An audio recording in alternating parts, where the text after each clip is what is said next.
Hi everyone. In true Wayside tradition, we have started late and we've had a few technical glitches. I just want to thank you all for logging in. This is the first Wayside YouTube live that we're conducting, as well as I think we're going a little bit of Facebook Live. I'm not quite sure, we're working this all through. I just want to express my deepest thanks to Nim and Tim here, who have just amazing commitment of time to make this all happen. So a bit of a virtual clap there from back home. Now we've got comments on the YouTube live, so we're expecting some live heckling for Graham Anson's sermon during this time. But let's begin is the way we always begin, which as we do as we gather apart this time, by acknowledging that we are gathering on the land of the Bidjigal and Gadigal nations, and we acknowledge their elders past, present and emerging, particularly through a time where this week we marked the 250th anniversary of the landing at Kurnell. And I think through this time we are realising more and more the importance of listening to the wisdom of the nations that surround us, of Aboriginal peoples, who for thousands and thousands of years held this land together and cared for it, and realised that they didn't own the land, but they were a part of the land. And so we begin and we acknowledge that we are performing ceremony upon land which has had ceremony performed on it for thousands of years, and we hope that it leads us to deeper relationships and connections with each other and our world and our land. I think what we're realising now through this time is that our health is intimately connected with the health of the person next to us, that which is revealing a deeper truth that we've always known, is that we are all connected. The way we care for ourselves is we care for others. These are truths that are hidden in plain sight, that are becoming more and more apparent each day as the lessons that are presenting themselves before us demand that we pay heed to them. And so I really urge you all to know that don't run. Spiritual energy is stored in the loneliness, in the darkness, in the boredom, and in the frustration. These are the lessons that we learn, and God will come to us in and through those lessons, closer than our own breath. With that, let us close our eyes and begin, and also start with a prayer.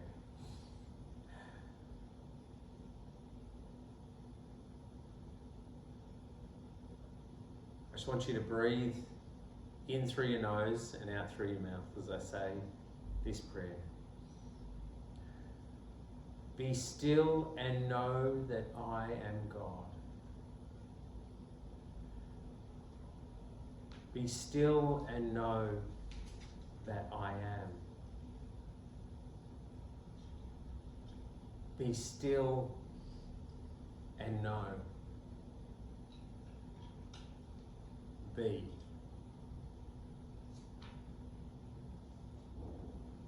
Amen.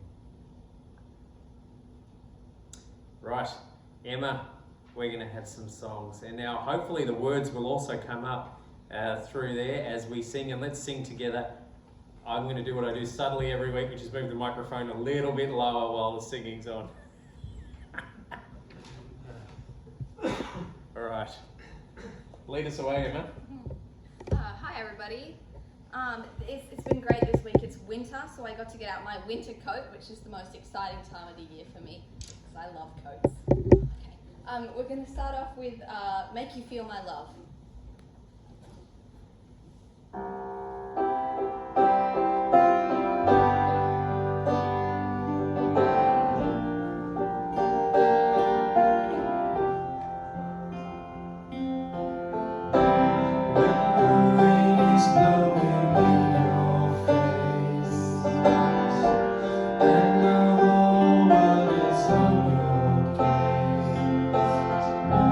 I could offer you a warm embrace.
now we're going to do I Stand in Awe.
The Good Shepherd. Very truly, I tell you, anyone who does not enter the sheepfold by the gate, but climbs in by another way, is a thief and a bandit. The one who enters by the gate is the shepherd of the sheep. The gatekeeper opens the gate for the shepherd, and the sheep hear their voice. The shepherd calls their own sheep by name and leads them out. When they have brought out all of their own, they go ahead, and the sheep follow because they know the shepherd's voice. They will not follow a stranger, but instead they will run away because they do not know the voice of strangers. Jesus used this figure of speech, but the people did not understand what he was saying to them. So again Jesus said to them, "Very truly, I tell you, I am the gate for the sheep. All who came before me are thieves and bandits, but the sheep did not listen to them. I am the gate. Whoever enters by me will be saved and will come in and go out and find pasture. The thief comes only to steal and kill and destroy. I came that they may have life and have it abundantly."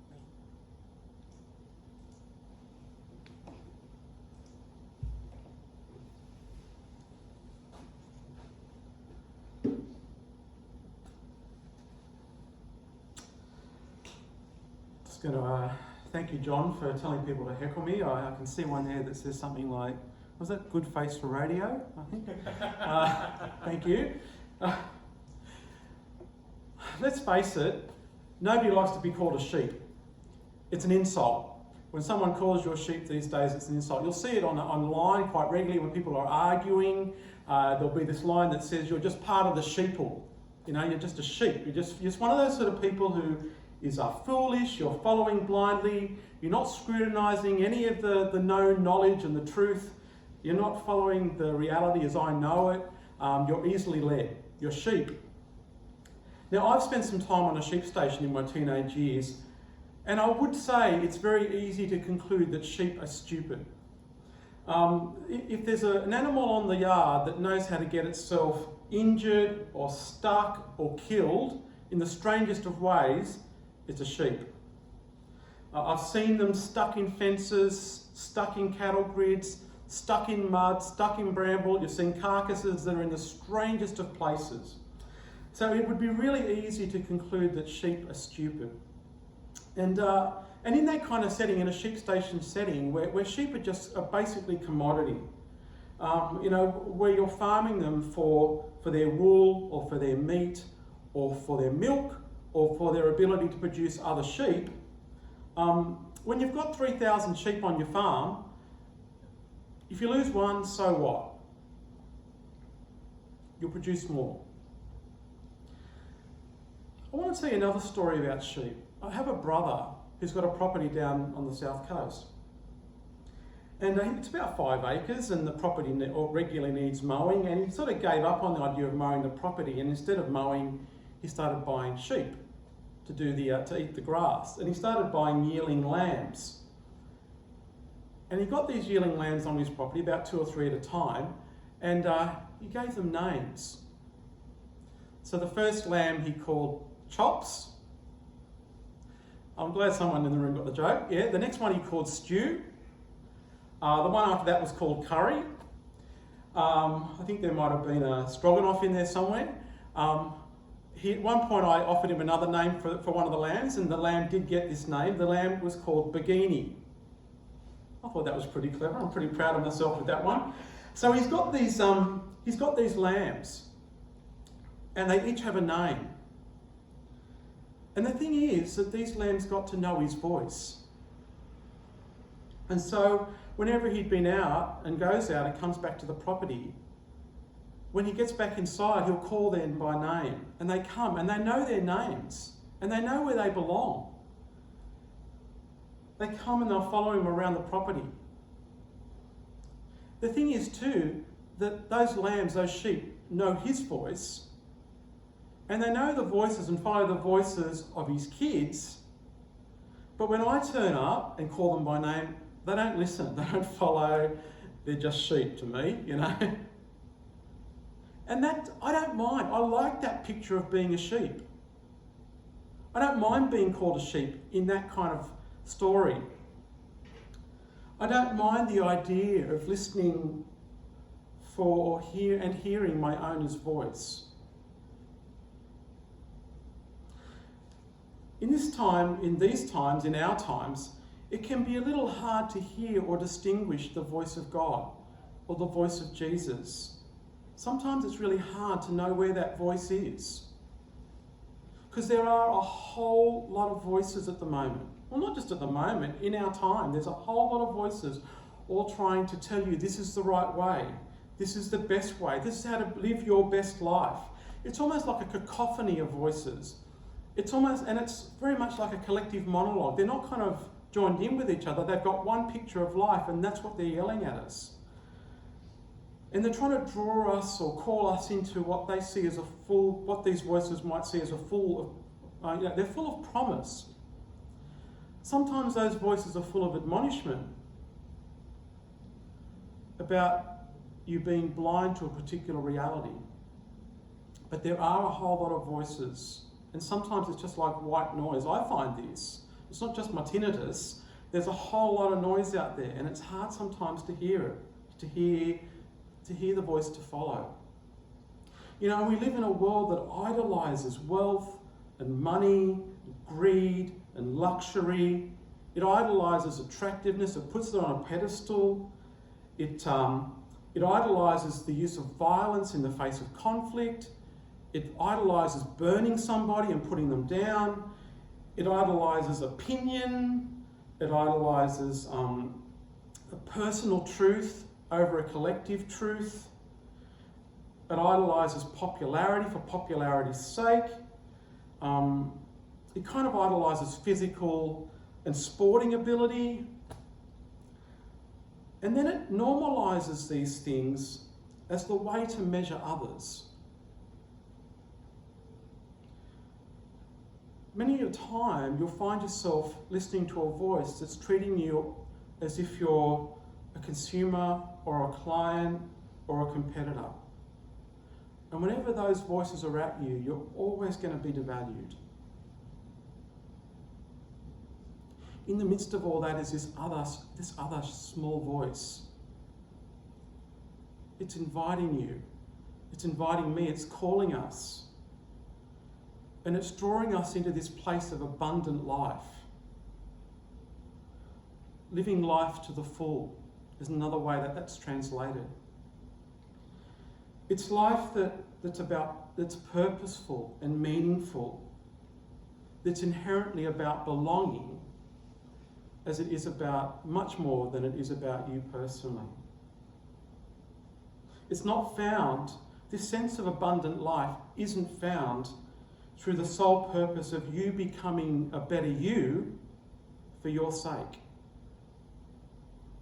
But it's much more about us becoming a better us for the benefit of everybody. It's about you bringing who you are into the bigger purposes of being better for all of us. Now, what does that voice sound like? How do we know it? How do we distinguish it from all the noise? What's this voice that's drawing us to follow? Where's this abundant life? And as I hear that voice, and maybe this might be helpful for you, but as I hear that voice, it's the voice that's calling me and drawing me into places of love and compassion, peace and mercy. It's calling me into acting towards others with grace and forgiveness and humility. It's the voice that draws out of me gratitude and generosity, kindness, justice for the poor. It's the voice that encourages me to see others and to lean towards inclusion. So friends, that's today's invitation. That's today's call on our lives. To listen for that voice. To hear it and to follow in that way. To live our lives abundantly.